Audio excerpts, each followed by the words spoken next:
a massive trove of documents detailing how the CIA hacks into electronic devices to spy on the world's citizens, has been published online by WikiLeaks. The trove of documents, codenamed Vault 7, represents the most comprehensive release of U.S. spying files ever made public.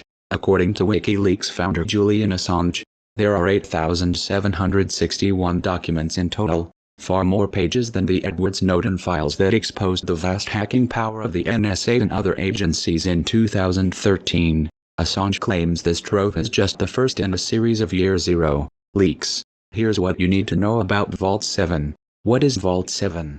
Vault 7 is a trove of 8,761 confidential documents, which has been obtained by WikiLeaks. It contains evidence that the CIA has been building its own fleet of hackers since 2001, and that these hackers have been developing cyber weapons to spy on people through their own phones, computers and smart TVs. The documents also include details of the cyber weapons themselves, including more than 1,000 hacking systems, trojans, viruses, and other weaponized malware.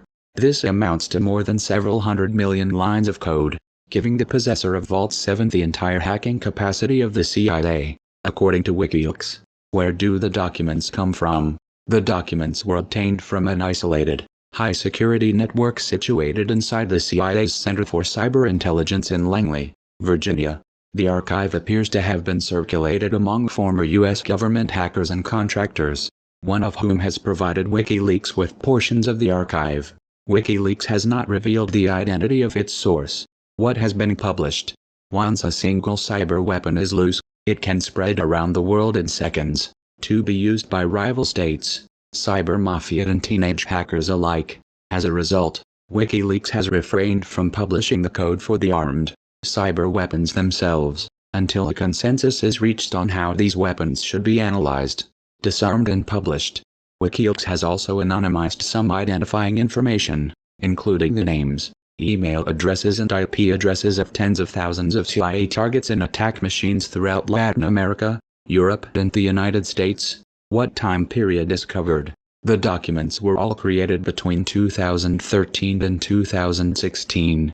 WikiLeaks has obtained the CIA's creation date and last modification date for each page, but these do not appear on the documents for technical reasons. What gadgets are affected? The CIA's malware arsenal allows it to hack into a wide range of US and European company products, including Apple's iPhone, Google's Android and Microsoft's Windows and even Samsung TVs. Some of the cyber weapons allow CIA operatives to turn on the microphone remotely, transforming them into covert listening devices. The CIA has also developed automated multi-platform malware attack and control systems to target Windows, Mac OS X, Solaris and Linux machines. What laws have the CIA broken? One of the CIA's alleged misdemeanors is hoarding so-called zero-day vulnerabilities, rather than disclosing them to Apple, Google, Microsoft, and other US-based manufacturers. If the manufacturers don't know about these vulnerabilities, they won't fix them, which means there's nothing to stop foreign intelligence or cybercriminals discovering the vulnerabilities independently and exploiting them for their own ends.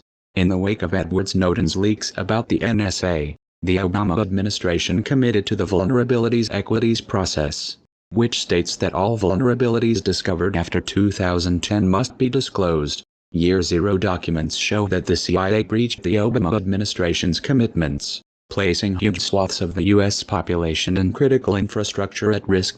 By hiding these security flaws from manufacturers like Apple and Google, the CIA ensures that it can hack everyone, at the expense of leaving everyone hackable. WikiLeaks states, what is the purpose of the leak? WikiLeaks claims the source of the leak wishes to initiate a public debate about the security, creation, use, proliferation and democratic control of cyber weapons. The source has compiled a list of policy questions that they say urgently need to be debated in public, including whether the CIA's hacking capabilities exceed its mandated powers, and the problem of public oversight of the agency. Why now? WikiLeaks claims it published the Vault 7 as soon as its verification and analysis were ready, although the Trump administration issued an executive order in February, calling for a cyber war review.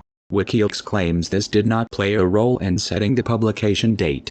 However, It admits that the review increases the timeliness and relevance of the publication. What about the rest of the Year Zero documents?